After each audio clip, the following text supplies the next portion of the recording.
Hello friend, कैसे हो आप सब। मैं आशुतोष एक बार फिर से आप सभी लोग का वेलकम करता हूं आप लोग के अपने YouTube channel lecture of engineering में। तो आज हम कंप्लीट करने वाले हैं वेब टेक्नोलॉजी यूनिट 2 और आपका पूरा यूनिट 2 दो पार्ट में कंप्लीट होगा। तो इससे पहले जो लोग नए हो प्लीज सब्सक्राइब कर लो और जो लोग टेलीग्राम ग्रुप में व्हाट्सएप ग्रुप में नहीं ज्वाइन हो तो उसका लिंक दिया गया है डिस्क्रिप्शन बॉक्स में और कमेंट बॉक्स में, तो जा करके ज्वाइन हो जाइए। तो आपके सामने यहाँ दिया गया है वेब टेक्नोलॉजी यूनिट 2 का मोस्ट इंपॉर्टेंट क्वेश्चन। तो ये आपका है part number 1 lecture, part number 1 lecture. अब यहाँ देखिए यूनिट 2 में मोस्ट इंपॉर्टेंट क्वेश्चन पहला आपका है CSS क्या होता है और इसके टाइप क्या होते हैं, आपको बताना है एग्जाम्पल के साथ। वो आपका होगा प्रोग्राम, यानी कि जो आपको एग्जाम्पल दे रहे हैं वो आप देंगे प्रोग्राम के रूप में। और यहाँ देखिए दूसरा क्वेश्चन आपका है कि यहाँ पे HTML क्या होता है और यहाँ पे DOM क्या होता है, COM क्या होता है और यहाँ पे DCOM क्या होता है। ठीक, नेक्स्ट अगला क्वेश्चन आपको यहाँ दिया गया है कि यहाँ पे HTML टैग, यानी कि यहाँ पे HTML टेबल क्या होता है, HTML फ्रेम क्या होता है और यहाँ पे HTML फॉर्म क्या होता है। इन तीनों में से सबसे आपका मोस्ट इंपॉर्टेंट है कि यहाँ पे टेबल क्या है और यहाँ पे फ्रेम क्या है।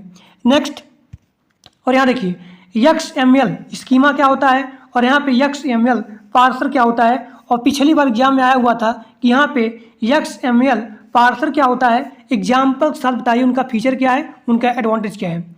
अगला क्वेश्चन आपको दिया गया है कि यहाँ पे DTD क्या होता है, यानी कि डॉक्यूमेंट टाइप डिफिनेशन क्या होता है। तो हमारे क्लास से एक सिंगल क्वेश्चन बाहर नहीं आएगा। अगर आप मेरा पूरा लेक्चर देखते हो 1 से लेकर के 5 यूनिट तक, तो एक सिंगल क्वेश्चन क्लास से बाहर नहीं आएगा। तो चलिए क्लास को स्टार्ट करते हैं बिना किसी देर के। अब यहाँ देखिए ये आपका प्रीवियस ईयर पेपर है। तो CSS क्या होता है, इसके टाइप क्या होते हैं, एग्जाम्पल से बताइए। देखिए बहुत इंपॉर्टेंट है, मैं आपको दिखा दे रहा हूँ ताकि आपको पता चल जाए कि कौन सा इंपॉर्टेंट है कौन सा इंपॉर्टेंट नहीं है। अब देखिए जावास्क्रिप्ट क्या होता है, ये आपका नेक्स्ट यूनिट में है। और देखिए ये क्वेश्चन XML क्या होता है, इसके टाइप क्या होते हैं, इसके एडवांटेज क्या है और फिर इसके डिसएडवांटेज क्या है, ये भी आपका बहुत इंपॉर्टेंट है। और यहाँ देखिए यहाँ जो आपका होता है एप्लेट, इसका एडवांटेज क्या है, इसका डिसएडवांटेज क्या है। तो मैं इसका जो लेक्चर है यूनिट 1 में जा करके देख लीजिए, आपका पूरा का पूरा कंप्लीट हो चुका है। यहाँ देखिए इवेंट हैंडलिंग क्या होता है और यहाँ पे आपको देखिए जो आपका होता है एप्लेट होता है, इसको आपको यहाँ क्रिएट करना है प्रोग्राम के साथ। तो मैं आपको दिखा दे रहा हूँ ताकि आपको यहाँ पे तसल्ली हो जाए कि हाँ सही पढ़ाया जा रहा है। तो चलिए क्लास को स्टार्ट करते हैं।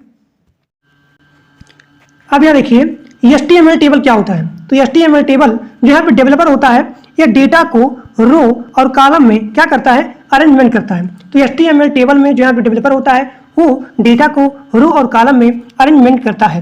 अब HTML टेबल में क्या होता है, डेटा सेल होता है जिसमें आपका होता है रो और यहाँ पे कॉलम होता है।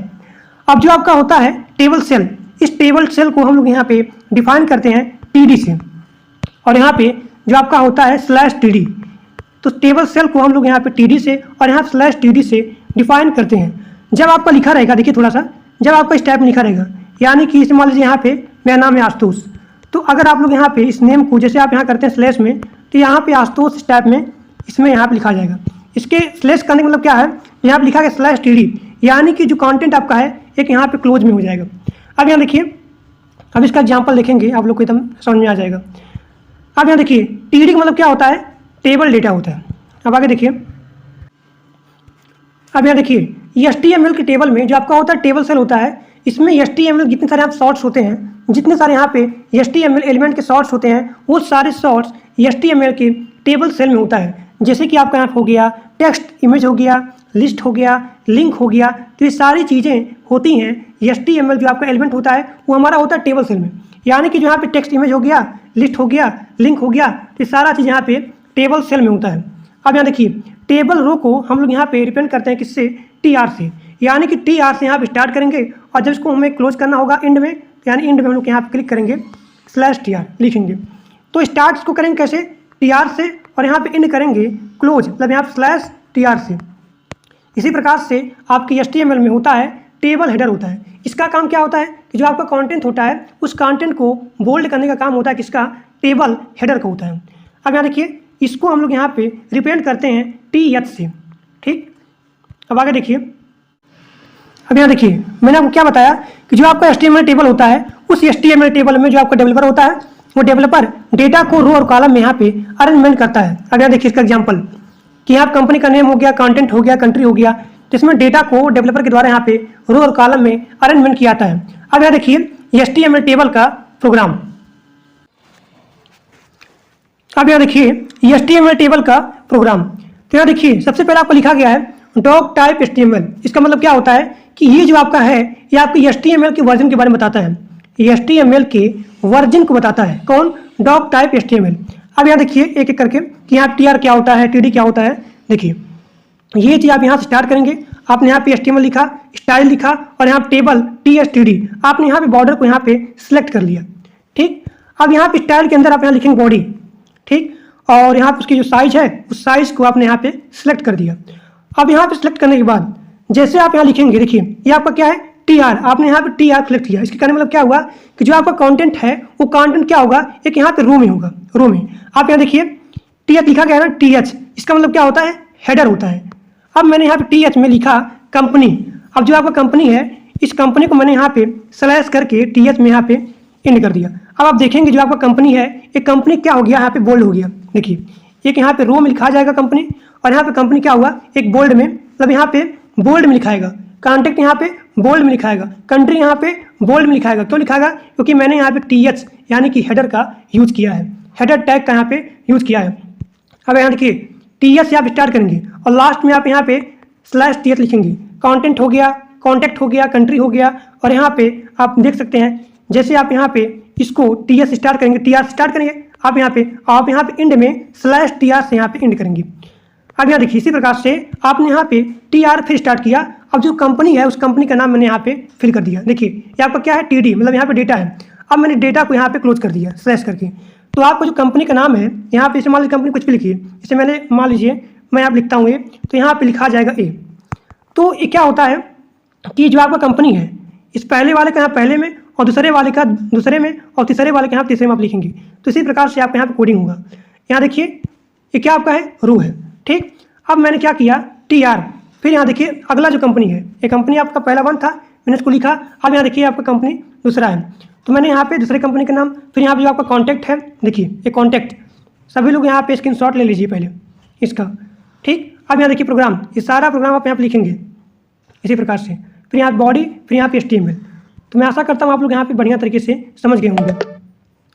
तो ये आपका कंपनी है, इस कंपनी के सामने यहाँ पे कंपनी लिखेंगे, इस कॉन्टैक्ट के सामने आप कॉन्टैक्ट लिखेंगे और इसी प्रकार से कंट्री के सामने यहाँ पे कंट्री का नेम लिखेंगे। और जब आप यहाँ पे स्टार्ट करते हो अब आप यहाँ पे एंड करो किससे? /TD से। TR अब क्या होता है बताइए? TR क्या होता है? रो होता है। तो यहाँ पे मैंने क्या बताया था जो आपका टेबल रो होता है उस टेबल रो को हम लोग स्टार्ट करेंगे TR से और यहाँ पे एंड करेंगे /TR से। तो जिनको यहाँ पे लेना है स्क्रीनशॉट यहाँ पे ले सकते हैं या फिर सभी लोग यहाँ पे लिख सकते हैं। यहाँ देखिए हर एक चीज़ दिया गया है। तो ये चीज़ आपका बहुत इंपॉर्टेंट है। आप यहाँ पे जैसे मान लीजिए यहाँ दिया गया TD, तो TD में आपका जो कंपनी का नेम है यहाँ पे आ जाएगा। इस स्लैश का उपयोग क्यों करते हैं? स्लैश का उपयोग इसलिए करते हैं ताकि वो यहाँ पे एक यहाँ पे क्लोज में लिखा जाए। तो सारा चीज़ सभी लोग लिख लीजिए। ठीक, बढ़िया से देखिए इसको लिखने के बाद सभी लोग यहाँ पे इस टेबल को बना लीजिएगा, इसका आउटपुट है।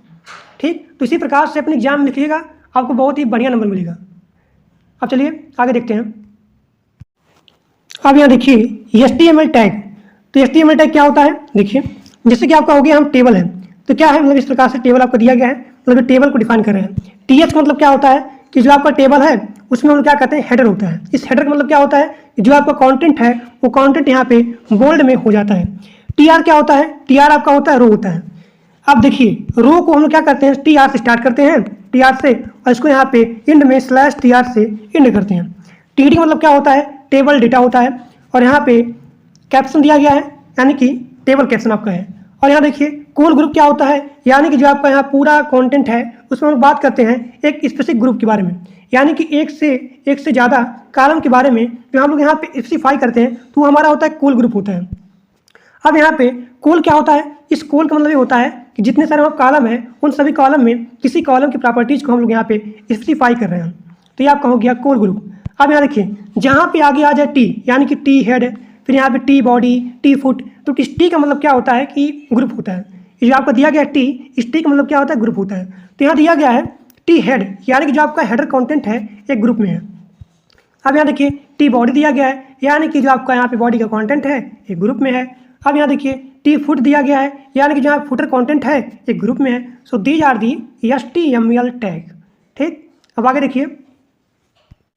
अब यहाँ देखिए अगला क्वेश्चन आपका है कि यहाँ पे HTML फ्रेम क्या होता है। तो जिस प्रकार से HTML टेबल में जो आपका डेटा था वो डेटा यहाँ पे रो और यहाँ पे कॉलम था, तो उसी प्रकार से जो आपका HTML फ्रेम होता है तो उसमें जो ब्राउजर का विंडो होता है वो विंडो यहाँ पे कई सारे फ्रेम में डिवाइड होता है, तो उसी को बोला जाता है क्या, HTML फ्रेम बोला जाता है। कई सारे जो आपका फ्रेम होता है उस फ्रेम को बोला जाता है क्या, फ्रेम सेट बोला जाता है। इस प्रकार से आप यहाँ पे इसको डोनेट करते हो, मतलब यहाँ पे रिप्रेजेंट करते हो। देखिए तो कई सारे फ्रेम को यहाँ पे करेक्शन करके उसे बोला जाता है क्या, फ्रेम सेट बोला जाता है, जो क्या करता है विंडो को कई सारे फ्रेम में डिवाइड करता है। तो जिनको यहाँ पे लिखना है ये लिख लीजिए यहाँ पे कि यहाँ पे HTML फ्रेम क्या होता है। ठीक, अब आगे देखिए। अब यहाँ देखिए क्रिएटिंग फ्रेम्स। तो मैंने क्या बताया कि कई सारे फ्रेम की कलेक्शन को बोला जाता है क्या, फ्रेम सेट बोला जाता है। फ्रेम सेट क्या होता है, जो आपका विंडो होता है उस विंडो को कई सारे फ्रेम में डिवाइड करता है। अब जो आपका होता है फ्रेम सेट, यह जो है दो पार्ट में डिवाइड होता है। पहला आपका होता है रो एट्रीब्यूट, यानी कि जो है फ्रेम सेट होता है इसको यहाँ पे हॉरिजॉन्टल फ्रेम में मतलब यहाँ पे डिफाइन करता है, तो उसे बोला जाता है रो एट्रीब्यूट। तो इस रो एट्रीब्यूट का मतलब क्या हुआ कि जो आपका फ्रेम है यहाँ पे हॉरिजॉन्टल में होगा। इस हॉरिजॉन्टल मतलब क्या हुआ कि एक रो में होगा। अब दूसरा आपका होता है कोल्स एट्रीब्यूट। इसका मतलब क्या होता है, कॉलम होता है। तो आपका कॉलम कैसे होता है, वर्टिकल होता है, यानी कि ये डिफाइन करता है वर्टिकल फ्रेम्स को। ठीक, अब यहाँ देखिए जितने सारे आपका फ्रेम होता है, जो आपका यहाँ विंडो होता है, उन सभी विंडो को कई सारे फ्रेम में यहाँ पे क्या करता है, डिवाइड करता है। और जितने सारे यहाँ पे डॉक्यूमेंट होते हैं वो सारे फ्रेम यहाँ पे अलग अलग यहाँ पे ओपन होते हैं। Which HTML document shall open in the frame, यानी कि जो आपका HTML डॉक्यूमेंट होता है एक फ्रेम में यहाँ पे ओपन होता है। अब इसका आप लोग यहाँ थोड़ा सा डायग्राम देखिए तो आपको पूरा का पूरा समझ में आ जाएगा। ये देखिए जो आपका HTML फ्रेम होता है, मैंने क्या बताया कि पूरे जो आपका विंडो होता है उस विंडो को कई सारे फ्रेम में डिवाइड किया जाता है, उसे बोला जाता है क्या, HTML फ्रेम बोला जाता है। अब मैं आशा करता हूँ कि आप लोग 1% दिक्कत प्रॉब्लम नहीं आएगी। डायग्राम को आप देख लीजिए, पूरा आपको समझ में आ जाएगा कि पूरे विंडो को कई सारे फ्रेम में डिवाइड करना उसे बोला जाता है क्या, HTML फ्रेम बोला जाता है। अब इसका देखिए प्रोग्राम, इसका प्रोग्राम कैसे लिखेंगे अपने एग्जाम में और इसका आउटपुट कैसे आएगा। अब यहाँ देखिए जो आपका HTML फ्रेम है उसका एग्जाम्पल लिखिए। तो मैं यहाँ पे एग्जाम्पल दिखा रहा हूँ आपको कि यहाँ पे वर्टिकल फ्रेम को कैसे आप यहाँ पे क्रिएट करेंगे प्रोग्राम के द्वारा। अब यहाँ देखिए मैंने आप क्या लिया, डॉक टाइप। इसका मतलब क्या होता है कि आपको HTML के वर्जन के बारे में बताता है। मैंने यहाँ पे HTML लिया और यहाँ पे HTML के अंदर हेड आपका है, इस हेड के अंदर मैंने यहाँ पे उसके फ्रेम को यहाँ पे जो आपको उसका टाइटल है इन सभी को मैंने यहाँ पे सेट कर लिया, यानी कि फ्रेम टैग। अब मैंने क्या किया, इसको यहाँ पे क्लोज कर दिया। तो ये आपका था हेड। मैंने क्या बताया, जब आप यहाँ से स्टार्ट करते हैं तो उसको यहाँ पे एंड करेंगे स्लैश हेड से, चाहे आपका TT हुआ चाहे आपका TR होगा, आप यहाँ से स्टार्ट करेंगे और उसके बाद को यहाँ स्लैश से एंड करेंगे। अब यहाँ देखिए ये आपका फ्रेम सेट कोल्स। इस कोल्स का मतलब क्या हुआ कि जो आपका यहाँ पे आउटपुट आएगा वो यहाँ पे वर्टिकल में आएगा। तो उसकी साइज दी गई है 25%, 50%, 25%। फिर मैंने इसको यहाँ पे इस तरीके से कर लिया। अब यहाँ देखिए जो आपका फ्रेम है उसकी मैंने यहाँ पे स्क्रीन दे दी, फ्रेम 1, फ्रेम 2, फ्रेम 3, और फिर मैंने इस फ्रेम सेट को यहाँ देखिए इस फ्रेम सेट को यहाँ पे स्लैश से लिखा। इसका मतलब क्या हुआ कि आपका जो फ्रेम सेट है यहाँ पे क्लोज में जाएगी। अब यहाँ देखिए मैंने यहाँ पे HTML लिखा। अब इसका देखिए आउटपुट क्या आता है। तो ये आपका एग्जाम्पल है किसका, क्रिएटिंग वर्टिकल फ्रेम। देखिए सभी लोग इसको पहले थोड़ा सा अपनी कॉपी में लिख लीजिए और लिखने के बाद इसका देखिए आउटपुट। अब यहाँ देखिए इसका आउटपुट यहाँ पे 3 फ्रेम में डिवाइड हो जाएगी। ये आपका फ्रेम 1 है, फ्रेम 2 है, फ्रेम 3 है। ठीक, तो यहाँ देखिए ये इधर देखिए ये मैंने यहाँ सेट किया था फ्रेम 1, फ्रेम 2, फ्रेम 3। और इसकी की क्या है, ये देखिए ये जो है साइज है उसकी 25%, 50%, 25%। तो मैं यहाँ पे दिखा दे रहा हूँ आपको, this is the output of the frame vertical frame. तो इसका आउटपुट हो गया। तो बहुत ही आसान है। और देखते हैं अगला क्वेश्चन। अब यहाँ देखिए अगला क्वेश्चन आपका है CSS, यानी कि कैस्केडिंग स्टाइल शीट क्या होता है, जो कि बहुत ही इंपॉर्टेंट है आपके सेमेस्टर एग्जाम के लिए कि यहाँ पे CSS क्या होता है, इसके टाइप क्या होते हैं और इसका प्रोग्राम क्या होता है। तो CSS क्या होता है, HTML के डॉक्यूमेंट को स्क्रीन पे, पेपर पे कैसे यहाँ पे डिस्प्ले किया है, तो उस प्रोसेस को बोला जाता है क्या, CSS। तो इसका उपयोग किया जाता है जो आपका HTML डॉक्यूमेंट होता है या फिर जो आपका XML डॉक्यूमेंट होता है उसको कैसे प्रेजेंट किया जाए। तो ऐसे प्रोसेस को, ऐसे मेथड को बोला जाता है CSS, यानी कि कैस्केडिंग स्टाइल शीट। अब XML में शामिल आपका होता है SVG, MathML और यहाँ पे XHTML। देखिए वही चीज़ लिखा गया है कि कैसे जो आपका HTML डॉक्यूमेंट होता है उसको स्क्रीन पे, पेपर पे, स्पीच में या फिर अदर मीडिया में कैसे प्रस्तुत किया जाए, कैसे प्रेजेंट किया जाए, तो बताता है CSS। अब आगे देखिए, अब यहाँ देखिए CSS को यहाँ पे 1994 में फाउंड किया गया था। अब CSS के प्रोग्राम को करने के लिए यहाँ पे होते हैं 3 मेथड या फिर CSS के 3 टाइप होते हैं। पहला आपका होता है इनलाइन, दूसरा आपका होता है इंटरनल होता है, और तीसरा आपका होता है एक्सटर्नल। तो यहाँ देखते हैं 1 बाय 1 करके कि यहाँ पे इनलाइन क्या होता है, इंटरनल क्या होता है और यहाँ पे एक्सटर्नल क्या होता है। अब यहाँ देखिए CSS का पहला टाइप है इनलाइन CSS। तो इनलाइन CSS क्या होता है, HTML का जो आपका एलिमेंट होता है, यानी कि सिंगल HTML के एलिमेंट में CSS का यूज करना, CSS का अप्लाई करना, वो आपका हो गया इनलाइन CSS।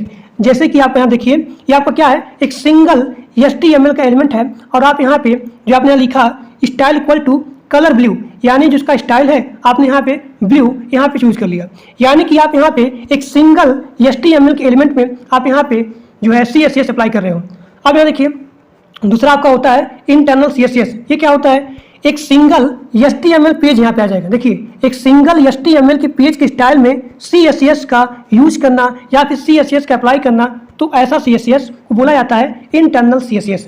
अब यहाँ देखिए जो आपका होता है इंटरनल CSS, उसमें जो स्टाइल होता है, देखिए उसमें जो स्टाइल होता है वो स्टाइल हेड के अंदर आता है। जो CSS होता है इंटरनल वाला, उसमें जो स्टाइल होता है ये स्टाइल हेड के अंदर आता है। अब यहाँ देखिए सबसे पहले इसका जो प्रोग्राम है अपने एग्जाम में लिखेंगे, बहुत ही अच्छा नंबर मिलेगा। आप लिखेंगे यहाँ पे डॉक टाइप HTML, इसका मतलब क्या होता है, यह HTML के वर्जन के बारे में बताता है। फिर इसके बाद आप लिखेंगे HTML, और HTML लिखने के बाद आप यहाँ पे लिखेंगे हेड, और हेड के बाद आप यहाँ पे स्टाइल लिखेंगे। अब जो आपको यहाँ पे स्टाइल लेना हुआ, जैसे कि यहाँ बैकग्राउंड है, अब बैकग्राउंड का जो यहाँ पे कलर आप चूज करेंगे, ब्लैक हो गया, रेड हो गया, ग्रीन हो गया, पिंक हो गया, तो जो मन करना चाहे उस बैकग्राउंड कलर को आप यहाँ पे चूज कर रहे हो। तो ये क्या होता है, स्टाइल होता है। तो आपने यहाँ पे बैकग्राउंड का कलर आपने यहाँ पे चूज किया, और उसके बाद ये आपका हुआ पहला वाला, यहाँ पे आपने यहाँ का जो कलर है यहाँ पे लिया ब्लू लिया। आइए आपका होता है P, ये क्या होता है, पैराग्राफ होता है, तो आपने यहाँ पे इसको ले लिया रेड। अब देखिए ये जो आपका स्टाइल है, आपने यहाँ पे स्टाइल को यहाँ पे क्लोज कर लिया, और जो आपका हेड होता है इस हेड को आपने यहाँ पे स्टाइल के अंदर आप यहाँ पे क्लोज कर लिए। अब फिर देखिए अब यहाँ पे इस बॉडी को आप इसके अंदर लिखेंगे, जो आपका बॉडी होता है इस बॉडी के अंदर आप लिखेंगे दिस इज द हेडिंग। देखिए दिस इज द हेडिंग। अब इस हेडिंग को आपको यहाँ पे देखिए इसे आप यहाँ पे इसको क्लोज कर लीजिए। अभी आपका क्या है, पी आपका है पैराग्राफ, आपने यहाँ पे पैराग्राफ क्लोज कर लिया। आपने इस बॉडी को यहाँ पे यहाँ देखिए इस बॉडी को आपने यहाँ पे स्लैश से क्लोज कर लिया, और क्लोज करने के बाद आप यहाँ पूरे HTML को आपने यहाँ पे क्लोज कर लिया। देखिए ये जो आपका यहाँ पे HTML है, इस HTML को आप यहाँ पे लास्ट में स्लैश HTML से आप यहाँ पे क्लोज कर लेंगे। अब यहाँ देखिए इसका आउटपुट क्या आएगा, इसका आउटपुट आएगा यहाँ पे इस प्रकार से यहाँ बनेगा पेज, और इस पेज में जो आपने लिखा है दिस इज द हेडिंग, ये हेडिंग यहाँ पे होगी ब्लू कलर की। देखिए ये जो आप यहाँ लिखे हैं H1, यहाँ पे कैसे होगी, ब्लू होगी। और यहाँ पे क्या है, P पैराग्राफ है, तो जो आपका पैराग्राफ है वो पैराग्राफ यहाँ पे रेड हो जाएगा। देखिए इस प्रकार से जो आपका यहाँ हेडिंग है, ये हेडिंग यहाँ पे ब्लू कलर में लिखा जाएगी, ये हेडिंग यहाँ पे ब्लू कलर में लिखाएगी, और जो आपका पैराग्राफ है वो पैराग्राफ यहाँ पे रेड में लिखा जाएगा। दिस इज द पैराग्राफ यहाँ पे लिखाएगा रेड में, और दिस इज द हेडिंग यहाँ पर लिखाएगा ब्लू में। और जो आपका बैकग्राउंड है, अगर बैकग्राउंड आप जो चूज यहाँ करेंगे, ब्लैक करेंगे तो यहाँ पूरा यहाँ ब्लैक हो जाएगा, ग्रीन करेंगे तो यहाँ पूरा ग्रीन हो जाएगा, इस प्रकार से। So this is the example and the program of the internal CSS। अब आगे देखिए, अब यहाँ देखिए तीसरा आपका टाइप है एक्सटर्नल CSS। इसमें क्या होता है, इसमें जो है कई सारे HTML के पेज में स्टाइल में आप यहाँ पे CSS का प्रयोग करते हो, तो उसे बोला जाता है क्या, एक्सटर्नल CSS। यानी कि इसमें क्या होता है, कई सारे HTML के पेज होते हैं, उसके स्टाइल में आप यहाँ पे CSS का प्रयोग कर रहे हो, CSS का आप यहाँ पे अप्लाई कर रहे हो, तो ऐसे CSS को बोला जाता है क्या, एक्सटर्नल CSS। तो देखिए जो आपका होता है एक्सटर्नल CSS, इसमें हम लोग क्या करते हैं, इसमें हम लोग एक यहाँ पे लिंक को ऐड करते हैं, यानी कि आप यहाँ पे स्टाइल में .css इस लिंक को आप यहाँ पे ऐड करते हो, किसमें, एक्सटर्नल CSS में। तो इसका एग्जांपल लिखिए, आपने यहाँ पे लिखा डॉक टाइप, ये क्या होता है, ये HTML के वर्जन को बताता है। आपने यहाँ पे HTML लिखा, हेड लिखा, आपने यहाँ पे हेड के अंदर उस लिंक को आप यहाँ पे लिखते हो। देखिए जो आपका होता है एक्सटर्नल CSS होता है, इसमें जो हेड होता है, इस हेड के अंदर आप यहाँ पे इस लिंक को ऐड करते हो, लिखते हो। तो देखिए ये आपका क्या है, हेड है। अब इस हेड के अंदर आपने यहाँ पे लिंक को यहाँ पे टाइप किया, और उसके बाद जो आपका हेड है आपने यहाँ हेड को स्लैश से क्लोज कर दिया। फिर आप लिखेंगे बॉडी, लिखेंगे बॉडी आपको ऐसे हो गया दिस इज द हेडिंग। फिर उसके बाद आप पैराग्राफ लिखेंगे, दिस इज ए पैराग्राफ। फिर आपने यहाँ पे इस बॉडी को आपने यहाँ पे क्लोज कर लिया। अब आप पूरे HTML को आप यहाँ पे देखिए इसको आपने यहाँ स्लैश से क्लोज कर लिया। अब इससे क्या होगा, जैसे आप यहाँ पे लिंक को आप प्रेस करते हो, उससे क्या होता है कि जैसे आप यहाँ पे क्रोम खुला, सभी लोग इसको जो यहाँ पे लिखा गया है प्रोग्राम कोडिंग लिखा गया है, इस कोडिंग को टाइप करिए और लिखिए यहाँ पे क्रोम पे, तो आप देखेंगे क्रोम पे कह रहा हूँ नोटपैड में लिखेंगे। तो आप जैसे आप यहाँ पे नोटपैड में लिखते हो, तो जैसे आप यहाँ पे सेव करोगे style.css, तो उससे क्या होगा कि आप जैसे आप यहाँ पे चेंज करते हो तो ऑटोमेटिक आपका यहाँ भी चेंज हो जाएगा। जैसे कि आप यहाँ पे ये आपका है नोटपैड, अब इस नोटपैड में जैसे मान लीजिए यहाँ पे लिखा गया दिस इज ए हेडिंग, अब हेडिंग कलर आप यहाँ ब्लू लेते हो, पिंक लेते हो, तो ऑटोमेटिक जैसे आप यहाँ लिखेंगे तैसे यहाँ पे चेंज हो जाएगा, जैसे आप यहाँ लिखेंगे तैसे यहाँ पे चेंज हो जाएगा, जैसे आप यहाँ लिखेंगे तैसे यहाँ पे चेंज हो जाएगा। इसके मतलब क्या हो रहा है, ये आपका हो रहा है एक्सटर्नल CSS, यानी कि बाहर से आप यहाँ पे चेंज इसको कर रहे हो, और इसका उपयोग किया जाता है कई सारे HTML के पेज की स्टाइल में CSS का अप्लाई करने के लिए। सो this is the external CSS। अब आगे देखिए, अब यहाँ देखिए एडवांटेज ऑफ द CSS। तो इसका पहला एडवांटेज है कि बेटर वेबसाइट स्पीड, यानी कि जो वेबसाइट की स्पीड होगी बहुत ही तेज होती है। क्यों तेज होती है, क्योंकि उसको मेंटेन करने में उसका समय लगता है बहुत ही कम लगता है, एक सिंगल एलिमेंट में आप यहाँ पे चेंज कर सकते हो। तो इसीलिए जब यहाँ पे टाइम बहुत कम लगेगा तो यानी आप आसान तरीके से उसको यहाँ पे मेंटेन कर सकते हो। अब आगे देखिए,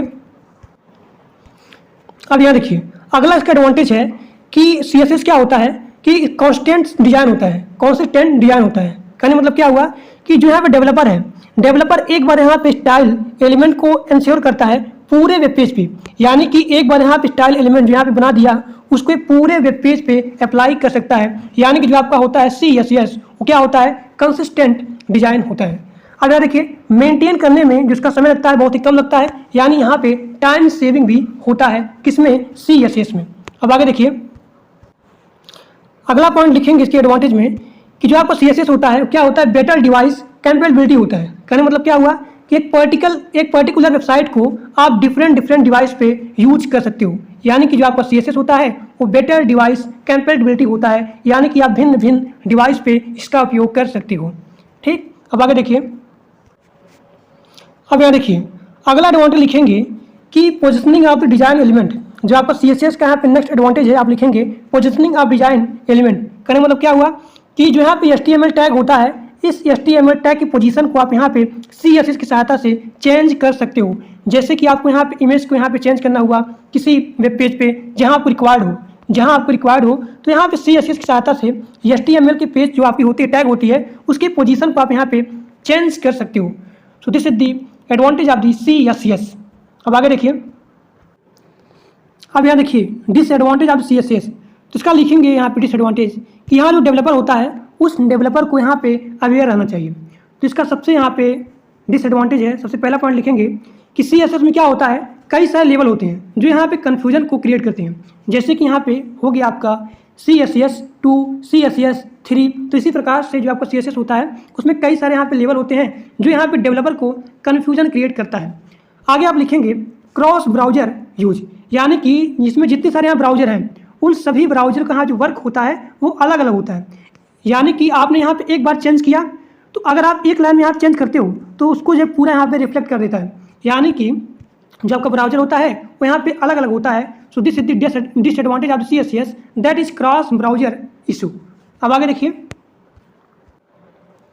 अब यहाँ देखिए CSS का यहाँ पे अगला होगा डिसएडवांटेज कि यहाँ पे सिक्योरिटी इशू होगी। यानी कि CSS में क्या होता है, यहाँ जो सिक्योरिटी की लिमिटेशन होती है, CSS में सिक्योरिटी की लिमिटेशन होती है, यानी यहाँ पे क्या होता है, सिक्योरिटी इशू होती है। और जो यहाँ पे डेवलपर होता है उस डेवलपर को यहाँ पे एक्स्ट्रा वर्क करना होता है। सो this is the disadvantage of the CSS, यानी कि उसको यहाँ पे लर्न करना पड़ेगा HTML और यहाँ पे CSS। यानी कि we can say that if you are passionate about web development try to learn HTML and CSS। तो अगर आप देखेंगे CSS में डिसएडवांटेज बहुत ही कम है, लेकिन CSS के जो यहाँ पे एडवांटेज हैं बहुत ही ज़्यादा है, तो इसीलिए ये सक्सेस भी है। अब आगे देखिए अगला क्वेश्चन, अब यहाँ देखिए अगला आपका क्वेश्चन है XML। तो XML का मतलब होता है एक्सटेंसिबल मार्कअप लैंग्वेज होता है। ये बताता है कि डेटा को कैसे यहाँ पे स्टोर करना है, डेटा को कैसे यहाँ पे स्टोर करना है, डेटा को कैसे यहाँ पे ऑर्गेनाइज करना है, ये बताता है XML। लेकिन जो आपका होता है HTML होता है, ये बताता है डेटा को कैसे यहाँ पे प्रेजेंट करना है, डेटा को कैसे प्रेजेंट करना है। अब यहाँ देखिए जो आपका होता है XML, इसमें जो यहाँ पे टैग होता है उस टैग को यहाँ पे क्लोज करने की आवश्यकता होती है, लेकिन HTML में आप टैग को क्लोज नहीं करते हो। कहने मतलब क्या हुआ, जैसे आप यहाँ लिखा TD, तो TD को आप यहाँ पे लिखेंगे लास्ट में क्लोज TD, तब यहाँ पे स्लैश TD, तो यहाँ जो क्लोज है ये वाला पैटर्न, यहाँ पे क्लोज टैग है, आप यहाँ पे लिखते हो XML में, लेकिन जो आपका HTML होता है उसमें आप यहाँ पे इस स्लैश TD का प्रयोग नहीं करते हो, मतलब यहाँ पे क्लोज नहीं करते हो। तो यहाँ पे XML क्या होता है मैंने बता दिया, और जो है ये ड्राइव होता है किससे, SGML से, यानी कि स्टैंडर्ड जनरलाइज्ड मार्कअप लैंग्वेज। ये XML क्या होता है, एक मार्कअप लैंग्वेज होता है, एक टेक्स्ट बेस्ड मार्कअप लैंग्वेज होता है। ये HTML क्या होता है, एक मेटा मार्कअप लैंग्वेज होता है। कहने मतलब क्या हुआ कि आप यहाँ पे खुद का टैग को क्रिएट कर सकते हो जो आपको यहाँ पे रिक्वायरमेंट है। अब यहाँ देखिए XML क्या होता है और HTML क्या होता है। तो XML क्या होता है, डेटा को स्टोर करता है, और जहाँ पे HTML होता है ये डेटा को डिस्प्ले करता है। अब आगे देखिए, अब यहाँ देखिए कैरेक्टरिस्टिक्स ऑफ द XML। सबसे पहला पॉइंट लिखेंगे कि जो हमारा XML होता है वो होता है एक्सटेंसिबल होता है, यानी कि आप यहाँ पे खुद के टैग को जनरेट कर सकते हो। तो XML क्या होता है, यह जो है एक्सटेंसिबल होता है, यानी कि आप यहाँ पे खुद का टैग को क्रिएट कर सकते हो। XML क्या होता है, XML जो है डेटा को यहाँ पे कैरी करता है, यानी कि XML में आप डेटा को स्टोर कर सकते हो और डेटा को ऑर्गेनाइज कर सकते हो, डेटा को प्रेजेंट नहीं कर सकते हो। नेक्स्ट आगे आप लिखेंगे जो आपका होता है XML, ये क्या होता है, पब्लिक स्टैंडर्ड होता है, यानी कि यह ओपन स्टैंडर्ड होता है, यानी कि जो आपका XML होता है यह डेवलप किया जाता है किसी ऑर्गेनाइजेशन के द्वारा, जिसे बोला जाता है W3C, यानी कि वर्ल्ड वाइड वेब कंसोर्टियम। और ये क्या होता है, ये अवेलेबल होता है ओपन स्टैंडर्ड, यानी क्या होता है, ओपन स्टैंडर्ड होता है। सो this is the characteristics of the XML। Next अब यहाँ देखिए XML का सिंटैक्स। तो देखिए मैंने क्या बताया था कि जो आपका XML होता है उस XML में आप अपने हिसाब से जो आपका टैग होता है उस टैग को यहाँ पे क्रिएट कर सकते हो। तो मैंने यहाँ पे लिखा XML वर्जन लिखा, मैंने यहाँ पे इसके वर्जन को यहाँ पे डिनोट कर दिया। अब यहाँ देखिए, अब जैसे मैंने यहाँ किया, अब मैंने यहाँ क्या लिखा, कॉन्टैक्ट इन्फो, यानी मैंने यहाँ पे अपने हिसाब से टैग को जनरेट किया। अब जो आपका होगा कॉन्टैक्ट, मैंने यहाँ पे नाम लिखा, फ़ोन नंबर लिखा, यहाँ पे कंपनी नाम लिखा, फ़ोन नंबर लिखा। तो मैंने क्या बताया था एक चीज़ और, कि जो आपका XML होता है उस XML में क्लोज टैग होते हैं, क्लोज होते हैं, यानी कि जो आपका नेम है, मैंने यहाँ पे नेम लिखा संदीप विश्वकर्मा, या फिर मैं अपना यहाँ पे नाम लिखता हूँ आशुतोष चतुर्वेदी, और लिखने के बाद मैं यहाँ पे लिखता हूँ स्लैश नेम, यानी कि यहाँ पे क्या होता है, क्लोज टैग होता है। फिर यहाँ देखिए जो आपका यहाँ कंपनी है, मैंने यहाँ कंपनी लिखा, फिर मैंने इसको यहाँ पे स्लैश करके क्लोज कर दिया। फ़ोन नंबर लिखा मैंने अपना, और यहाँ पे लिखने के बाद मैंने यहाँ पे क्लोज कर दिया। और फिर देखिए जो मैंने यहाँ पे लिखा था टैग, उस टैग को मैंने यहाँ पे स्लैश से, देखिए इस प्रकार से यहाँ पे स्लैश लिखा, फिर मैंने लिखा कॉन्टैक्ट इन्फो। तो ये आपका हो गया XML सिंटैक्स। और फिर मैंने क्या किया, यहाँ देखिए इसको मैंने यहाँ पे .xml में मैंने यहाँ पे डॉक्यूमेंट पे सेव कर लिया, और सेव करने के बाद आप किसी ब्राउजर में जाकर के इसको खोल सकते हो। अब यहाँ देखिए XML का सिंटैक्स रूल, पहला लिखेंगे आप कि जो आपका XML एलिमेंट होता है वो यहाँ पे क्लोजिंग टैग में होता है। दूसरा आप लिखेंगे कि जो आपका XML होता है एक केस सेंसिटिव होता है, और जो यहाँ पे XML एलिमेंट होता है ये प्रॉपरली नेस्टेड होता है। और यहाँ देखिए जो आपका यहाँ पे होता है XML डॉक्यूमेंट होता है, ये क्या होता है, इसके पास रूट होता है, और यहाँ पे एट्रीब्यूट जहाँ पे वैल्यू होती है यहाँ पे क्वेटेड होती है। कहने मतलब क्या हुआ कि यहाँ पे जैसे मान लीजिए यहाँ पे डेट लिखा हुआ है, तो डेट इस प्रकार से आप यहाँ पे क्वेट कर सकते हैं। So these are the XML syntax rule. देखिए जो लोग नहीं समझे होंगे इसका रूल, देखिए पहला आप लिखेंगे कि जो आपका XML एलिमेंट होता है इसमें क्या होता है, क्लोजिंग टैग होता है। तो जो लोग नहीं समझे होंगे वो यहाँ पे समझ सकते हो। उसका एग्जांपल देखिए, मैंने क्या बताया कि इसमें क्लोजिंग टैग होता है। जैसे आपने ये लिखा, यहाँ पे कहीं भी क्लोजिंग टैग नहीं है, यानी ये आपका गलत है। इसका सही क्या होगा, बॉडी आपने लिखा और इस बॉडी को आपने यहाँ पे स्लैश से क्लोज कर दिया, तो इसमें क्या होता है, क्लोजिंग टैग होता है। नेक्स्ट, और यहाँ देखिए जो आपका होता है XML होता है ये क्या होता है, केस सेंसिटिव होता है। कहने मतलब क्या हुआ, आप यहाँ देखिए ये जो बॉडी लिखा गया है, यहाँ लिखा है कैपिटल में और यहाँ लिखा गया स्मॉल में, तो ये आपका क्या है, गलत है। फिर देखिए इसका सही क्या होगा, यहाँ बॉडी देखिए स्मॉल में लिखा गया है और मैंने यहाँ लिखा स्मॉल में, सो this is the case sensitive. अब आगे देखिए, फिर यहाँ देखिए मैंने क्या बताया था कि जो आपका XML होता है वो प्रॉपरली नेस्टेड होता है। जैसे आप देखेंगे यहाँ दिखा गया B, फिर यहाँ दिया है I, फिर यहाँ लास्ट में सेम वैसे लिखा गया है BI। तो कहने मतलब क्या हुआ कि जो आपका दिया गया BI यहाँ पे वो यहाँ पे उल्टा हो जाता है, सेम उल्टा, यानी कि क्या होता है, ये प्रॉपरली नेस्टेड होता है। यहाँ देखिए आप लोग, ये यहाँ देखिए ये यहाँ पे I होगा और यहाँ पे I कि यहाँ पे B हो जाएगा, यानी कि सेम यहाँ पे उल्टा, और यहाँ पे इसको स्लैश से जोड़ देंगे, यानी कि जो आपका XML होता है प्रॉपरली नेस्टेड होता है। अब आगे देखिए, अब यहाँ देखिए मैंने बताया था आपको कि जो आपका XML डॉक्यूमेंट होता है उसके पास यहाँ पे रूट एलिमेंट होते हैं। इसका एग्जांपल लिखिए देखिए यहाँ लिखा गया रूट, जैसे मैंने इसका सिंटैक्स बताया था आपको, वहाँ लिखा है कॉन्टैक्ट इन्फो। तो जो आपका लिखा गया कॉन्टैक्ट इन्फो वो आपका क्या था, रूट एलिमेंट था। तो जो आपका रूट होता है उस रूट के अंदर यहाँ पे चाइल्ड होते हैं और यहाँ पे चाइल्ड के अंदर सब चाइल्ड होते हैं। तो यहाँ पे XML डॉक्यूमेंट के पास यहाँ पे रूट एलिमेंट होना चाहिए। सो this is the syntax rule of the XML। तो आज आपका यूनिट वन कह रहा हूँ, यूनिट 2 वेब टेक्नोलॉजी यूनिट 2 का ये आपका है पार्ट नंबर 1 लेक्चर। तो आपका पूरा यूनिट 2 पार्ट 2 में कंप्लीट हो जाएगा। तो आज के लिए बस इतना ही। Thank for watching my video. अगर वीडियो अच्छा लगा, क्लास अच्छा लगा तो अपने दोस्तों के पास मैक्सिमम शेयर कर दीजिएगा और जो लोग नए हो प्लीज़ सब्सक्राइब कर दीजिएगा। तो आज के लिए बस इतना ही।